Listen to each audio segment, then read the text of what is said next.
Sa ngalan samahan ug sa Anak ug sa Espiritu Santo. Amen. Among langit nun ug makagahom nga Amahan, nagasimba ug nagadayeg kami kanimo. Salamat niining lain na usab nga kahigayunan sa pagsinati sa kasilak sa imong gugma ug kaluoy.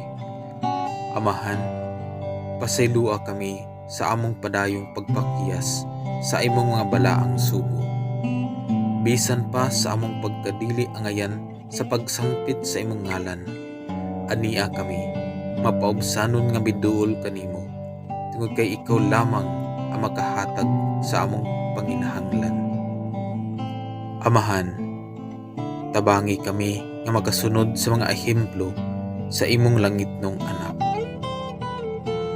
Ablihi ang among tibuok mo kaugalingon, alang nining maong kalihukan, aron motuhop kanamo ang imong grasya sa kaalam ug kalamdagan, nga maghatod kanamo sa paghingpit sa among mga responsibilidad, isip mga tinugyanan sa katilingban, ug maghatod usab kanamo sa tinuray nga paghigugma sa imong balaan nga ngalan.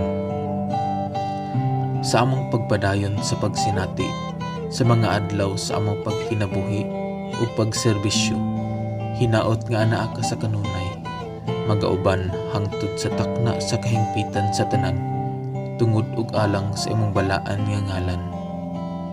Kining tanan among gipangayo ug gipasalamatan, pinagi ni Kristo among Ginoo.